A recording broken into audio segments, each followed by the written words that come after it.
Galactic Network Support Log. The Why Are Humans Like That? episode. I've been working IT support for the Galactic Network Administration for about 15 standard cycles now, and I thought I'd seen everything. Corrupted quantum databases. Tuesday, sentient viruses demanding workers' rights. Wednesday, an entire species accidentally deleted themselves from existence because they couldn't figure out how to use version control. That was last Thursday, and honestly, we're still dealing with the paperwork.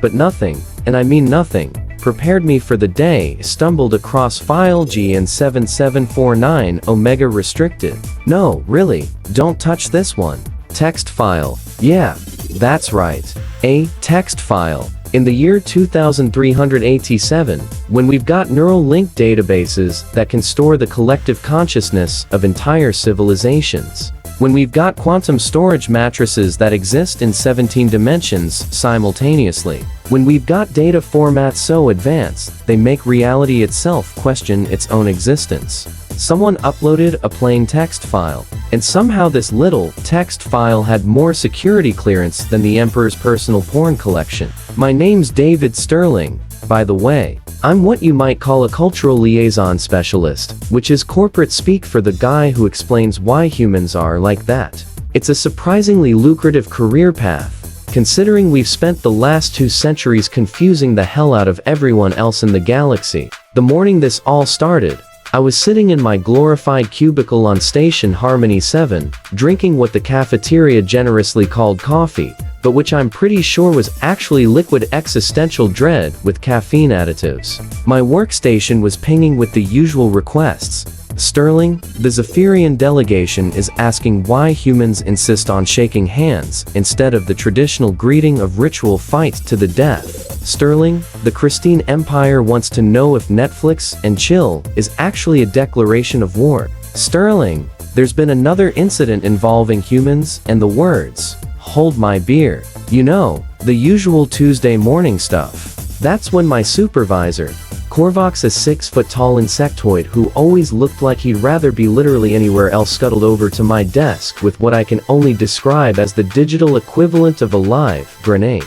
"Sterling," he said, his vocal sacs inflating with what I'd learned to recognize as extreme nervousness. "We have a situation." I looked up from my screen, where I'd been drafting yet another memo titled, "Why Humans Consider," because I felt like it a valid reason for major life decisions. "What kind of situation?" I asked. Scale of 1 to 10, where 1 is someone tried to download the internet, and 10 is the humans discovered something new and decided to weaponize it. Korvax's compound eyes somehow managed to convey the expression of someone who'd just been asked to explain quantum physics to a particularly dense rock.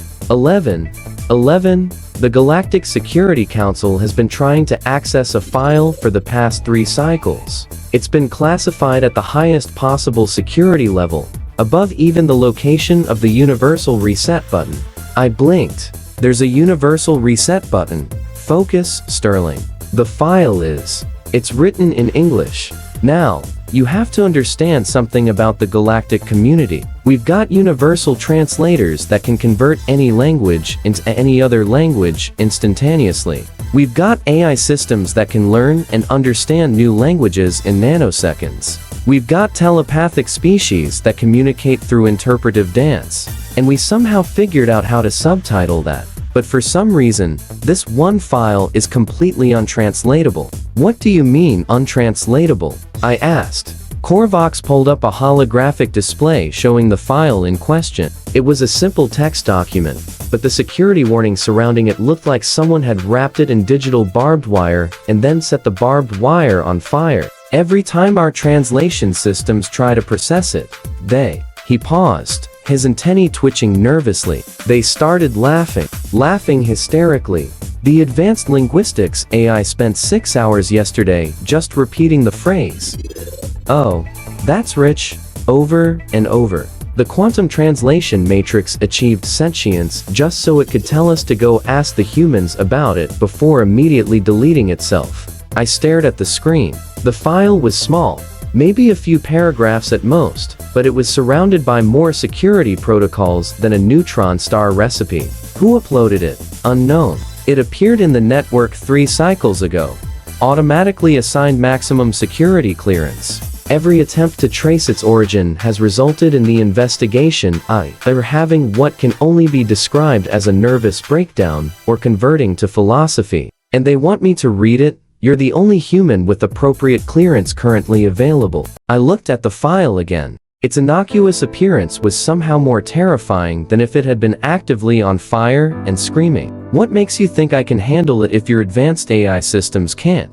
Korvax's vocal sacs deflated slightly. Because, Sterling, you're human, and in our experience, humans have a remarkable ability to read the most horrifying things, and just shrug. He wasn't wrong. I'd read the Galactic Council's Emergency Protocols Manual for fun. Twice. Fine, I said.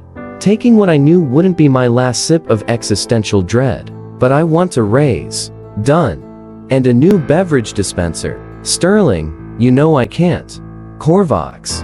I'm about to read a file that made an AI delete itself. I want a beverage dispenser that doesn't taste like the void between stars. He made a chittering sound with his mandibles that I'd learned was the insectoid equivalent of a sigh. Fine, but only if you survive. Deal. The process of accessing the file required no fewer than 17 different security checks, including a retinal scan, a DNA sample, a psychological evaluation, and for some reason, a brief essay on why I thought efficiency was overrated. By the time I was finally granted access, half the station security staff had gathered around my workstation like I was about to perform live surgery. You know, I said to nobody in particular, this is exactly the kind of thing that makes other species think we're insane. Are you not? Asked Zix, a crystalline being whose species communicates through light patterns. The translator rendered it as a genuine question. Jury's still out, I admitted. The file opened and I started laughing. Not a little chuckle, mind you. I'm talking about the kind of deep, belly-shaking laughter that makes your sides hurt and your eyes water. The kind of laughter that makes everyone around you deeply concerned for your mental health. The security team stepped back. Korvax's antennae went completely flat against his head. Sterling? He asked carefully. Are you experiencing a psychotic break? No? I gasped between laughs. This is perfect. Oh, God. This is absolutely perfect. I wiped tears from my eyes and looked around at the assembled crowd of concerned alien faces. You want to know why your translation systems can't handle this file? They all nodded. Because it's not meant to be translated. It's an instruction manual. An instruction manual for what? Korvax asked, though his tone suggested he really didn't want to know. I grinned. For humans. The silence that followed was the kind of silence that occurs when everyone in the room simultaneously realizes they've made a terrible mistake, but can't quite figure out what that mistake was. What do you mean? Zix's light patterns were flickering, and what I'd learned was the crystalline equivalent of nervous laughter. I mean, I said, pulling up the file on the main display. This is a guide written by humans for humans about how to deal with alien species. And it's basically a comedy routine. The file read, Classified Human Survival Guide, Dealing with Alien Species version 3.7, the Why Are They Like That? Edition Section 1, General Principles Rule Number 1.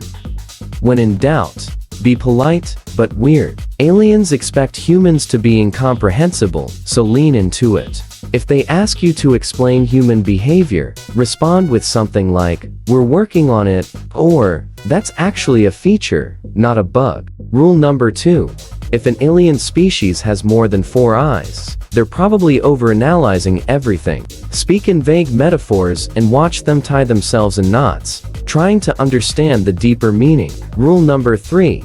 Never admit that we figured out faster than light travel by accident while trying to make a better toaster. Let them think we're secretly geniuses. Rule number 4. If they ask about Earth customs, make something up. They'll never know the difference, and it's fun to watch them try to incorporate traditional human sock worship into their diplomatic protocols. Section 2. Species-specific protocols. These Zephyrians insectoid, hierarchical, are obsessed with efficiency, constantly rearranging things for no reason. When they ask why, explain that chaos is the natural state of human organization. Refer to your work as beautiful disasters, and insist that ineffectiveness is an art form. If they start clicking their mandibles rapidly, they're either laughing or having a nervous breakdown. Either way, you're winning. The Christine Empire, silicon-based, communicates through light, extremely logical, respond to their logical arguments with human sayings like, well, that's life, or, it is what it is. When they ask for clarification, just shrug and say, you had to be there. If they start flickering rapidly, they're either confused or about to achieve enlightenment. Both are equally entertaining. The quantum collective energy beings exist in many dimensions. Think they're superior to everyone. Pretend you can see their aura and comment on how it's looking a little dim today. Use the phrase quantum entanglement in completely inappropriate contexts. If they claim to exist in 17 dimensions, nod knowingly and say, yeah, but the 18th dimension is where the real action is. Section 3. Emergency protocols. If you're ever in a situation where you need to confuse an alien species quickly, start explaining human mating rituals. They'll either run away or become so fascinated they forget what they were originally asking about. Mention that humans consider awkward silence a form of communication. Then stop talking entirely. Begin a story with, so there I was, minding my own business, and never finish it. Explain that humans have a holiday where they carve faces into vegetables and leave them outside to rot. When they ask why, tell them it's for the spirits. If all else fails, start singing. Humans are the only species that makes music for literally no reason, and it terrifies everyone else. Section 4. Advanced techniques for diplomatic situations. Always bring snacks. Aliens are fascinated by human food, and it's hard to be threatening while eating cheese and crackers. If negotiations stall, suggest a human solution to the problem. They'll assume it's brilliant and dangerous in equal measure. End every meeting with, well, that could have gone worse. It implies you're used to disasters, which is both accurate and intimidating. Section 5. Things to never admit that we named our planet Dirt and our moon Moon because we literally couldn't think of anything better. That most human technological advancement happened because someone was bored. That we domesticated wolves by basically just being really persistent. That we figured out agriculture by accident and then spent the next 10,000 years trying to perfect it. That our greatest military strategy is, hold my beer and watch this. Final note. Remember, the goal isn't to be understood. It's to be so confusing that they stop asking questions. Humans have survived this long not because we're the smartest, strongest, or most advanced species, but because we're so unpredictable that nobody knows how to deal with us. Use this power wisely, or don't. You're human. You'll probably do whatever you want anyway. The silence in the room was deafening. I could practically hear the collective sound of alien minds trying to process what they just learned. Finally, Korvax spoke. This is how you see us. Well, said, it's not wrong, is it? Zix's light patterns had gone completely still. You think we're easy to manipulate? I think, I said carefully, that every species has its quirks, and humans are really good at adaptation. We've been confusing each other for millennia. Confusing you guys is just an extension of that. But this suggests that human behavior is calculated, one of the security officers said. She was a manta, a species known for their logical approach to everything. Not calculated, I corrected. Intuitive. We don't plan to be confusing. We just are, and somewhere along the way, someone figured out how to turn that into a feature instead of a bug. Korvax's antennae twitched. The file, it's been causing massive security concerns across the galaxy. The Galactic Council has been in emergency session for 3 cycles, because they finally realized that humans have been winging it this whole time. I sat back in my chair. So, what happens now?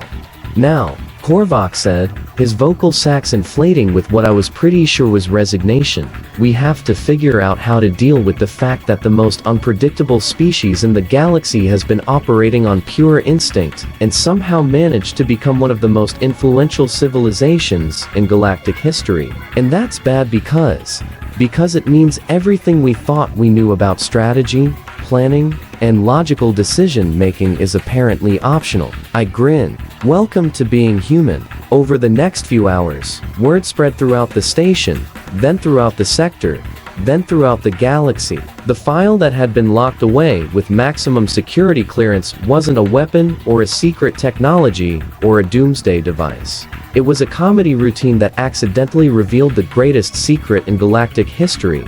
Humans weren't mysterious because we were advanced. We were mysterious because we were making it up as we went along, and somehow that was working. The reactions were varied. The Zephyrians immediately called an emergency session of their Efficiency Council to discuss how to incorporate controlled chaos into their organizational structure. The Christine Empire spent 3 days trying to logically analyze the concept of winging it before their philosophers achieved collective enlightenment and started a new religion based on the principle of constructive confusion. The Quantum Collective claimed they had always known humans were operating on pure instinct, but their dimensional readings suggested they were lying. And the Galactic Council, they declared an emergency session to discuss the human problem. I found myself summoned to testify before the full council, which was both terrifying and oddly flattering. The council chamber was a massive amphitheater that could hold representatives from over 1,000 species. And as I walked to the witness podium, I could feel thousands of eyes, sensors, and other sensory organs focused on me. The chief counselor, a being so ancient and wise that his species had forgotten what they originally looked like, spoke first. David Sterling, of Earth. His voice echoed through the chamber. You stand before this council to explain the document that has caused what can only be described as a galactic existential crisis. Thank you, Your Honor, I said, falling back on courtroom etiquette because nobody had bothered to brief me on proper council protocol. Although I should point out that we didn't cause the crisis. We just finally explained it. A ripple of something went through the assembled delegates. I couldn't tell if it was laughter, horror, or the sound of 1,000 species simultaneously having nervous breakdowns. The document suggests, continued the chief counselor, that human behavior is not the result of advanced planning or superior intellect, but rather improvisation. That's correct. And this improvisation has allowed your species to become a major galactic power. Also correct. How? I thought about it for a moment. Well, sir, it's like this. Most species seem to approach problems by analyzing them, forming committees, running simulations, and then implementing carefully planned solutions. Humans approach problems by trying stuff until something works. And this is effective, apparently. I mean, we're here, aren't we? The delegate from the Regelian Confederacy, a species known for their 1,000-year planning cycles, stood up. But how do you make long-term decisions? How do you plan for the future? We don't, I said simply. We make short-term decisions that seem reasonable at the time, and hope they work out. When they don't, we improvise something new. But that's insane, is it? I asked. How's that 1,000-year plan working out for you? The Regelian delegate sat down suddenly. I later learned that their current 1,000-year plan was already 300 years behind schedule. Another delegate stood up. This one from the Hedge of Precision, a species that had eliminated uncertainty from their entire civilization. Surely you must have some system, some method for making decisions. We do, I said. We call it seeing what happens. That's not a system. Sure it is. It's a system based on the assumption that the future is unpredictable. So the best strategy is to remain flexible and adapt as needed. The delegate from the Collective of Eternal Wisdom, a hive mind that had been planning their next move for the past millennium, spoke up. But how do you coordinate? How do you ensure everyone is working toward the same goal? We don't, I said. We assume everyone is working toward their own goals, and we try to make sure those goals don't conflict too much. When they do conflict, We argue about it until someone gets tired and compromises. And this works. We haven't destroyed ourselves yet. The chief counselor leaned forward. Mr. Sterling, are you suggesting that the human approach to civilization is superior? No, I said. I'm suggesting that it's different, and that difference has been effective for us. Whether it's superior depends on what you're trying to accomplish. And what are humans trying to accomplish? I thought about it. Honestly, we're mostly just trying to figure out what we're supposed to be doing. We're kind of making it up as we go along and hoping it works out. And if it doesn't work out, then we'll try something else. The silence that followed was the kind of silence that occurs when an entire galactic civilization finds that their most basic assumptions about how things work might be completely wrong. Finally, the chief counselor spoke again. Mr. Sterling, this council has spent 3 cycles debating how to respond to this revelation. We have considered everything from quarantining your species to studying you as a unique phenomena. But I believe your testimony has clarified something important. What's that, sir? That you're not trying to confuse us. You're just being yourselves. Pretty much. And being yourselves involves making decisions based on insufficient information, adapting to unexpected circumstances, and generally proceeding without a clear plan. That's a fair summary. And this approach has somehow resulted in your species becoming a major galactic power. I know it sounds crazy when you put it like that. The chief counselor was quiet for a long moment. Then, incredibly, he began to laugh. It was a sound like wind chimes in a gentle breeze, and it was contagious. Within minutes, the entire council chamber was filled with the sounds of 1,000 species laughing in their own unique ways. Mr. Sterling, the chief counselor said when the laughter died down, I believe this council owes your species an apology. For what? For assuming you were mysterious. For assuming you had some grand plan that we simply couldn't understand. For assuming that your unpredictability was a strategy rather than simply who you are. I shrugged. No harm done, though I should point out that some of us do have plans. They just don't usually work out the way we expect. Indeed. This council hereby declares that the human approach to civilization, while unconventional, is not a threat to galactic stability. In fact, it may be exactly what galactic civilization needs. How so? Because, Mr. Sterling, the rest of us have been so busy planning and analyzing and optimizing that we've forgotten how to adapt. We've become so focused on avoiding mistakes that we've stopped taking risks. We've become so efficient that we've forgotten how to be creative. And humans are creative. Humans are the only species that has ever looked at a problem and said, I wonder what would happen if we tried this completely ridiculous solution, and then actually tried it, and then when it worked, acted like it was perfectly reasonable. That does sound like us. The document that caused this crisis wasn't a security threat. It was a revelation. It showed us that there's another way to approach existence. A way that doesn't require perfect information or optimal solutions. A way that embraces uncertainty and finds opportunity in chaos. So, what happens now? The chief counselor smiled.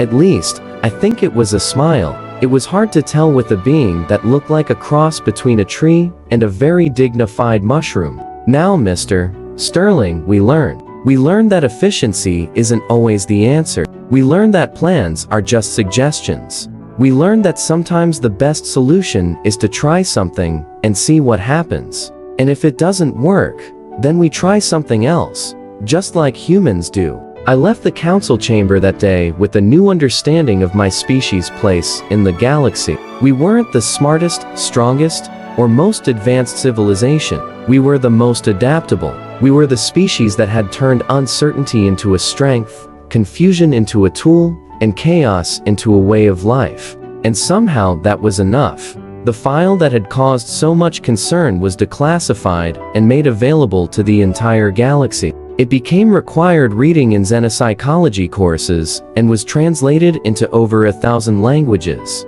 Although the translations always included a note that it was best understood in the original context of human bewilderment. As for me, I got my raise, my new beverage dispenser, and a promotion to Chief Human Explainer for the Galactic Council. My job description is literally, help everyone else understand why humans are like that. It's the best job in the galaxy, because at the end of the day, being human isn't about having all the answers. It's about being comfortable with the questions. It's about looking at an impossible situation and saying, hold my beer, but before diving in head first. It's about making mistakes, learning from them, and then making completely different mistakes the next time. It's about being adaptable, creative, and just a little bit crazy. And apparently, that's exactly what the galaxy needed. Who would have thought? Epilogue, 6 months later. I was sitting in my new office with the window and everything, when Korvac stopped by with a report. Sterling, he said, I thought you should know. 3 more species have officially adopted constructive confusion as a governing principle. The Efficiency Council has disbanded itself in favor of a new organization called the Department of Productive Chaos. And the Quantum Collective has started a philosophy called Embracing the 18th Dimension. What's the 18th dimension? According to them, it's the dimension where you stop worrying about how many dimensions there are and just accept that existence is weird. I grin. Sounds about right. There's more. The Galactic Council has established a new department, the Office of Adaptive Solutions. They want humans to staff it. What do we do in the Office of Adaptive Solutions? Apparently, our job is to look at problems that other species have been trying to solve for decades and suggest completely ridiculous solutions that might actually work. That sounds suspiciously like what we've been doing all along. That's what they're counting on. I leaned back in my chair and looked out the window at the stars. Somewhere out there, thousands of species were trying to figure out how to be more like humans. They were learning to embrace uncertainty, to find opportunity in chaos, to make decisions based on insufficient information and adapt as needed. It was probably going to be a disaster, but it was going to be an interesting one. And really, what more could you ask for? After all, we're only humans. End of file.